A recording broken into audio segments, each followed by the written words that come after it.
नमस्कार मित्रांनो, माझं नाव कोमल. मी सुशिक्षित आणि संस्कारी एक बाई होती. मी एकटीच राहायची. माझं स्वतःचं घर होतं, पण माझ्या आजूबाजूला काही तरुण मुलं राहायला होती आणि सगळे आम्ही एका गल्लीमध्ये राहायचो. मी चांगल्या नोकरीला होते, त्यामुळे घरात पैशांची काहीच अडचण नव्हती. सगळ्यांना माहिती होतं मी एकटी आहे ते. एक दिवशी एक प्रसंग माझ्यासोबत घडला. माझ्या शेजारी एक तरुण होता. त्याचं आणि माझं काही दिवसांपूर्वी खूप भांडण झालं होतं आणि मी त्याला म्हटलं होतं की नंतर तू माझ्या वाट्याला गेला तर मी कंप्लेंट करेन. पण हळूहळू मी ते सगळं विसरले होते. या गोष्टीला साधारणतः 2 ते 3 वर्ष झाली. पण एक दिवशी मला परगावी जायचं होतं. रात्रीची वेळ होती, पण माझ्याजवळ गाडी नव्हती आणि बसनं तर ह्या टायमिंगला मी जाऊ शकत नव्हते. त्यावेळेस मला त्या तरुणाची मदत मिळाली. त्याने माझी खूप मदत केली आणि मला त्या गावी घेऊन गेला. पण येताना आमच्यामध्ये वेगळंच घडलं. मी त्याला घेऊन घरी आले आणि त्या रात्री त्या तरुणाने माझ्यासोबत काय केलं आणि रात्रभर आनंद घेतल्यानंतर तो सकाळी म्हणाला की जुना बदला आज मी पूर्ण केला. पण नक्की काय झालं त्या रात्री आमच्या दोघात, तीच कथा मी तुम्हाला सांगणार आहे. पण त्याच्या आधी जर तुम्ही नवीन असाल आणि अजूनपर्यंत आपल्या ह्या चॅनलला सबस्क्राईब केलं नसेल तर आता लगेच करून घ्या. चला तर मग कथेला सुरुवात करते. नमस्कार मित्रांनो, माझं नाव कोमल आहे. मी आता 35 वर्षांची, पण दिसायला अजून सुंदर देखणी होते. मला लग्नच करायचं नव्हतं. घरातले सगळे मला लग्नासाठी विनंती करायचे, पण आता वय पण होऊन गेलं होतं आणि मी कधी कोणाबद्दल असा विचार पण करायचे नाही. एका चांगल्या नोकरीला मी होते, त्यामुळे घरातून सकाळी 10 वाजता गेली की संध्याकाळी 5 वाजता यायची. मी एकटी राहायचे. माझे आईवडील गावाकडे होते. मला भाऊ आणि 3 बहिणी होत्या.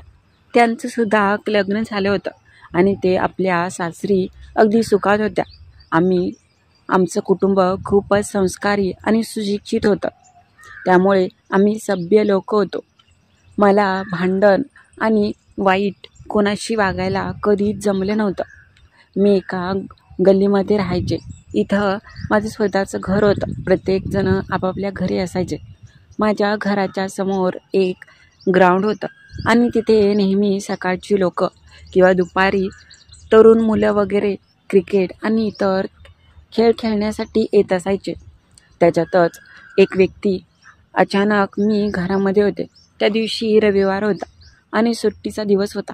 सकाळपासूनच बाहेर काही व्यक्ती क्रिकेट खेळत होते. त्यांचं हसी मजाक चालू होतं. मी स्वयंपाक किचनमध्ये करत होते. स्वयंपाक झाल्यानंतर भांडी घासत असताना समोरून खिडकीतून अचानक जोरात खिडकीवर बॉल आदळला आणि खिडकीची काच फुटली. मी तिथेच किचनवर होते. अगदी काचेचे थोडेसे कण किचनमध्ये सुद्धा आले. मी गॅसवरती भाजी ठेवली होती. कदाचित त्याच्यात पण ते काचेचे थोडेसे कण उडाले असतील. मला खूपच राग आला. त्यावेळेस बॉल घरामध्ये आला होता. तो घेण्यासाठी एक व्यक्ती घरापुढे आला. मी त्याला ओरडले आणि तुमच्यामुळे माझी काच फुटली म्हटलं. त्यावेळेस तो मला म्हटला, अहो मी नाही, तो माझा मित्र होता, तो बॅटिंग करत होता. मी म्हटलं ते काही नाही, बॉल तर देणारच नाही, पण तुमचं खूपदा झाले, खूपदा समजावून पण तुम्हाला ऐकू येत नाही. मी त्या दिवशी गाऊनवर होते. तो तरुण बरमुड्या आणि टी-शर्टवर होता. दिसायला चांगलाच तो देखणा होता. मात्र मला खूपच त्याचा राग आला. मी त्याला खूपच ओरडले आणि म्हटलं की मला काही नाही सांगायचं. माझं जेवढं नुकसान झालं आहे तेवढं तुम्हाला भरून द्यावं लागेल. तो मला म्हटला की ह्याच्यात माझी थोडीच चूक आहे. असंच करून आमच्यामध्ये खूपच वाद वाढला. त्याचे इतर मित्र पण तिथे आले होते. मात्र नंतर तो थोडासा वाईट गोष्टी मला बोलला. हे मला अजिबात सहन झालं नाही. त्यावेळेस त्याची आई पण आली मध्ये. त्यांचं आणि माझं खूपच जोरात भांडण झालं. नंतर मी त्याला म्हटलं की मी कंप्लेंट करेन तुझ्या विरोधात. त्यावेळेस काही लोकांनी त्याची समजून घातली आणि तिथून घेऊन गेला. मात्र त्याचा राग मला त्याच्या चेहऱ्यावरून स्पष्ट दिसत होता. मी तर आता ठरवलं होतं की ह्या तरुणाला पुन्हा बोलायचं पण नाही. तिथून पुढे माझं आणि त्याचं संभाषण होत नसायचं. मात्र घरापुढून जाताना तो नेहमी मला पाहायचा आणि त्याच्या चेहऱ्यावर त्याचा तिरस्कार, राग मला स्पष्ट जाणवत होता. तो रागामध्ये कधी कधी दुसऱ्यापुढे माझ्याविषयी बोलायचा. पण मी अगदी चांगली आणि सुशिक्षित संस्कारी घराण्यातली. मला ह्या गोष्टीपासून लांब राहायचं होतं. असंही तो तरुण खूपच मला रागीट वाटायचा. त्यामुळे मी ठरवलं की त्याला बोलायचंच नाही. काही दिवस निघून गेले. साधारणतः ह्या गोष्टीला 2-3 वर्षसुद्धा होऊन गेले. आम्ही बोलत नव्हतो. मात्र हल्ली गल्लीमध्ये काही कार्यक्रम असला तर त्याची आणि माझी भेट व्हायची. आम्ही लांबूनच एकमेकांना पाहायचो. पण आधीसारखं नात्यामधला कडवटपणा कमी झाला होता. एक दिवशी रात्री खूप उशिरा मला एका ठिकाणी जायचं होतं आणि आता वेळ पण खूप झाला होता. खूपच महत्त्वाचं काम होतं. मात्र माझ्या मदतीला कोणीच येणार नव्हतं. मी काय करू ते समजत नव्हते. एक शेजारचा व्यक्ती होता. मी नेहमी काही कारणानिमित्त त्याची मदत मागायचे. मात्र आता त्याची पण गाडी घरी नव्हती आणि तो पण घरी नव्हता. त्यावेळेस मात्र समोरच तो तरुण बसला होता, ज्याचं काही वर्षांपूर्वी माझं भांडण झालं होतं. त्याचं नाव सचिन होतं. मात्र स्वतःहून मला गरज होती म्हणून मी म्हटलं की सचिन, ऐक ना, तू फ्री आहेस का? मी त्याला खूप दिवसातून बोलले होते. त्यामुळे तो म्हटला की हो. का हो, काही काम आहे का? मी म्हटलं की हो, मला थोडंसं परगावी जायचं होतं रे, पण आता कोणीच नाही. तुझी गाडी असेल तर येतो का माझ्यासोबत? त्याने अगदी क्षणाचा पण विचार केला नाही. तो म्हटला की हो, मी निवांतच आहे, येतो ना. आधीचं सगळं विसरून तो माझ्या मदतीसाठी. मी त्याला म्हटलं की माझ्यासोबत चल, येशील का? त्यावेळेस तो म्हटला की हो. तो तर लगेच तयार झाला. माझ्या मनात त्याच्याबद्दल काहीसुद्धा नव्हतं, पण कदाचित त्याला माझ्याबद्दल काहीतरी वाटत होतं. मी लगेच घरामध्ये गेले आणि माझी पर्सन थोडेफार पैसे घेतले, कारण की माझ्या जवळच्या नातेवाईकाला भेटायला मला हॉस्पिटलमध्ये जायचं होतं आणि त्यांनी मला थोडेसे पैसे पण मागितले होते. म्हणून मग मी विचार केला की माझ्याकडे पैसे आहेत. उद्या कामावरती पण जायचं आहे आणि नंतर मला जमणार पण नाही. म्हणून म्हटलं की आता वेळ आहे तर जाऊन भेटावं. म्हणून मी त्याला घेऊन चालले होते. घरापासून अगदी 30 किलोमीटर त्या दुसऱ्या गावामध्ये एका हॉस्पिटलमध्ये तो नातेवाईक ॲडमिट होता. मी त्याला म्हणजे सचिनला घेऊन तिकडे गेले. त्यावेळेस तो बाहेर थांबल्यानंतर मी हॉस्पिटलमध्ये गेले आणि मी त्या पेशंटची विचारपूस केली. ह्याच्यातच भेटण्यात आणि बोलण्यातच काही वेळ निघून गेला. 1-2 तास तिथेच वेळ निघून गेला. मग खूप उशीर होऊ लागला. संध्याकाळचे 10-10:30 वाजले होते आणि आता थंडीचे दिवस होते. त्यामुळे मी म्हटलं की आता मी जाते. सगळ्यांचा निरोप घेऊन मी हॉस्पिटल बाहेर आले. बाहेर मात्र तो सचिन गाडीवरती बसला होता. थंडीने अगदीच तो आकडून गेला होता. खूपच थंडी होती, त्यामुळे कदाचित त्याला पण थंडी वाजत होती. मी त्याला म्हटलं की चल जाऊया.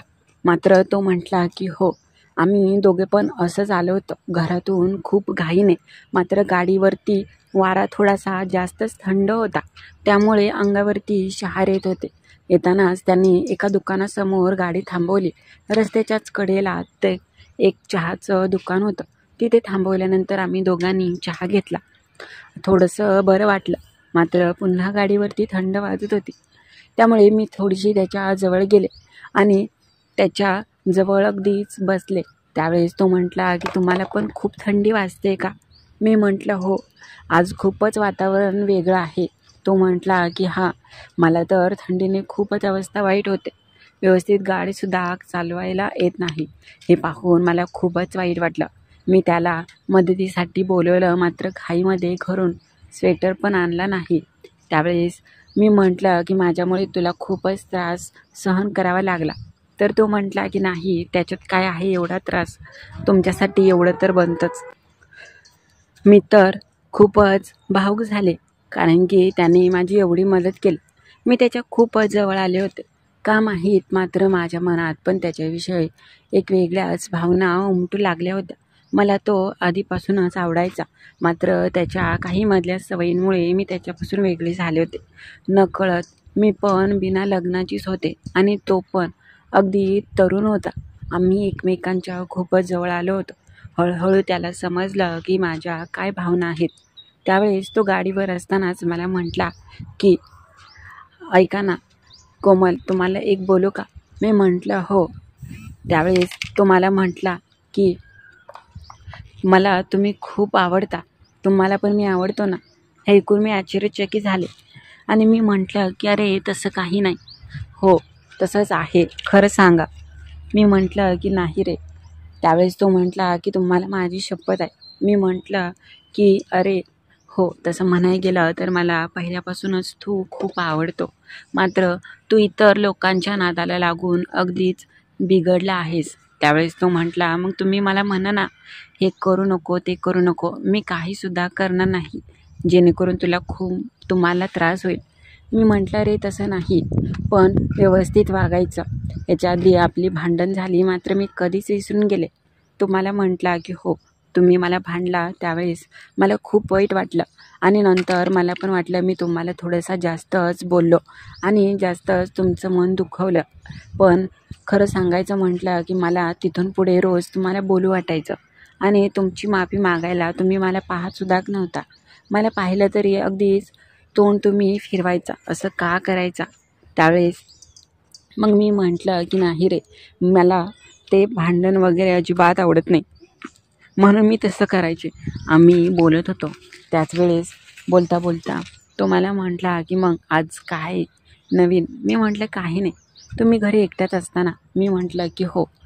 मग येऊ का मी आज तुमच्या घरी? आज नका म्हणू नका, कारण की खूप दिवसातून माझी इच्छा झाली. मात्र आता मला समजलं होतं तो काही थांबणार नाही.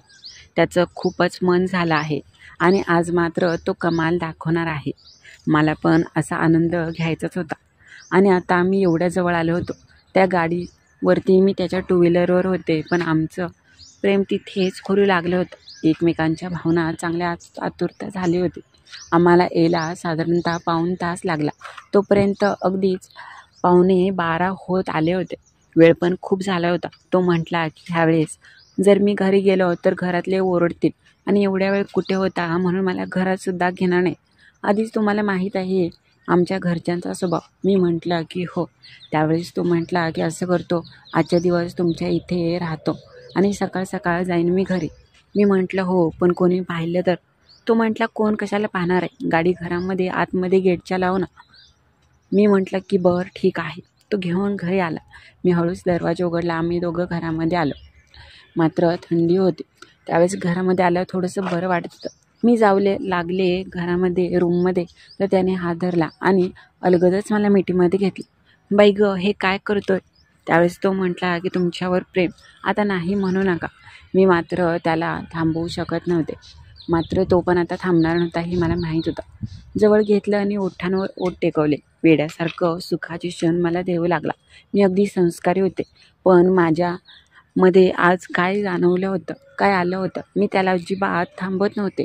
तो मला प्रेम करू लागला आणि वेड्यासारख्या त्याच्या भावना मला समजू लागल्या होत्या. त्याने सुंदर क्षणाचा अनुभव द्यायला मला आता सुरुवात केली आणि माझे ते रसाळ आणि मंजूळ आवाज त्याच्या कानी पडताच त्याला खूप बरं वाटू लागलं.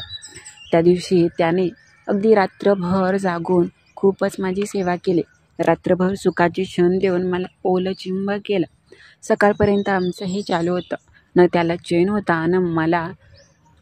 आमचं दोघांचं प्रेम असंच खुललं. त्यावेळेस सकाळी तो म्हटला, खूप दिवसांपूर्वी तुम्ही भांडलेला.